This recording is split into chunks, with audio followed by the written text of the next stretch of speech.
જો આ સંકેતો જોવા મળે તો સમજો કે તમારો ખરાબ સમય પૂરો થઈ ગયો છે અને હવે સારો સમય તમારા માટે આવી રહ્યો છે। નમસ્કાર મિત્રો, અંબા એસ્ટ્રોલોજી ગુજરાતી ચેનલમાં આપ બધાનું ખૂબ ખૂબ હાર્દિક સ્વાગત છે। મિત્રો, જ્યોતિષીય માર્ગદર્શનની આવશ્યકતા માટે તમે અમારો સંપર્ક અવશ્યથી કરી શકો છો। આ વિડીયોને લાઇક અને શેર કરજો અને હજુ સુધી આપે અમારી ચેનલને સબસ્ક્રાઇબ ન કરી હોય તો અવશ્ય કરી લેજો। મિત્રો, જ્યારે પણ વ્યક્તિ મુશ્કેલ સમયમાંથી પસાર થાય છે ત્યારે તે હંમેશા વિચારે છે કે આ ખરાબ સમય ક્યારે પૂરો થશે। વૈદિક જ્યોતિષશાસ્ત્ર અને આધ્યાત્મિક માન્યતાઓ અનુસાર સારા સમયની શરૂઆત પહેલા પ્રકૃતિ અને બ્રહ્માંડ આપણને કેટલાક ખાસ સંકેતો આપવાનું શરૂ કરે છે। આ સંકેતો એ વાતનો પુરાવો હોય છે કે તમારી આકરી મહેનત અને ધીરજનું ફળ હવે મળવાનો સમય હવે નજીક આવી ગયો છે। તો સર્વપ્રથમ જોઈ લઈએ શારીરિક અને કુદરતી સંકેતો। તો શકુન શાસ્ત્ર અનુસાર જો કોઈ પુરુષના જમણા હાથમાં અને મહિલાના ડાબા હાથ હથેળીમાં વારંવાર ખંજવાળ આવે તો તેનો આગામી સમયમાં થનારા ધનલાભનો શુભ સંકેત માનવામાં આવે છે। એ જ રીતે જો તમને વહેલી સવારે અચાનક શંખનો અવાજ સંભળાય તો તેનો અર્થ એ છે કે તમારા જીવનમાં ચાલી રહેલી પડકારોનો ટૂંક સમયમાં અંત આવવાનો છે। પ્રકૃતિ પણ આપણને સંકેતો આપે છે। જો ઘરમાં કીડીઓ નીચેથી ઉપર તરફ જતી જોવા મળે તો તેને વ્યક્તિની પ્રગતિ અને ઉન્નતિ સાથે જોડવામાં આવે છે। સપના અને આધ્યાત્મિક અનુભવો શું કહે છે? તો મિત્રો, આધ્યાત્મિક દ્રષ્ટિએ સપનાઓ પણ ભવિષ્યનો અરીસો માનવામાં આવે છે।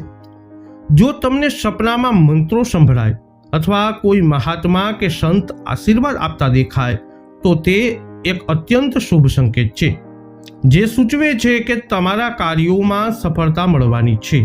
વળી જો સપનામાં કોઈ નાનું બાળક હસતું દેખાય અથવા ગાય પોતાના વાછરડાને દૂધ પીવડાવતી જોવા મળે તો સમજવું કે તમારો સારો સમય શરૂ થઈ ચૂક્યો છે।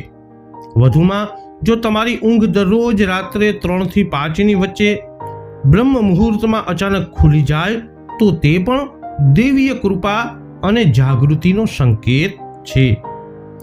માનસિક પરિવર્તન અને સામાજિક બદલાવો થાય છે। મિત્રો, મનોવૈજ્ઞાનિક દ્રષ્ટિએ પણ જીવનમાં આવતા કેટલાક ફેરફારો મોટા પરિવર્તનની તૈયારી હોય છે। જ્યારે વ્યક્તિને ભીડ કરતાં શાંતિ વધુ ગમવા લાગે અને તેની સહનશક્તિ વધવા લાગે ત્યારે તેની માનસિક પરિપક્વતા અને નવી શરૂઆતનો સંકેત છે। જીવનમાં આવતી અચાનક અડચણો ઘણી વખત જૂના નબળા માળખાને તોડવા માટે આવે છે, જેથી કંઈક નવું અને મજબૂત બનાવી શકાય। ઘણા લોકો અનુભવે છે કે મુશ્કેલ સમયમાં કેટલાક જૂના સંબંધો તૂટી જાય છે, પરંતુ આ પ્રક્રિયા ખરેખર નવી મુસાફરી માટે મન અને જીવનને સાફ કરવાની તૈયારી હોય છે। ઈશ્વરીય સંકેતો કેવા મળે છે અને આત્મવિશ્વાસમાં શું ફેરફાર થાય છે? જ્યારે ખરાબ સમય પૂરો થવાનો હોય ત્યારે વ્યક્તિમાં કોઈ પણ કારણ વગર એક આંતરિક વિશ્વાસ જાગે છે કે બધું ઠીક થઈ જશે। આ સમયે અજાણ્યા લોકો દ્વારા અચાનક મદદ મળવી શરૂ થાય છે અને અટકેલા આર્થિક કામો માર્ગ પર આવવા લાગે છે। શાસ્ત્રો અનુસાર સુખ અને દુઃખ એ આપણા જ કર્મોનું ફળ છે, પરંતુ ભક્તિ દ્વારા ઈશ્વર આપણને તે મુશ્કેલ સમય કાપવાની શક્તિ આપે છે।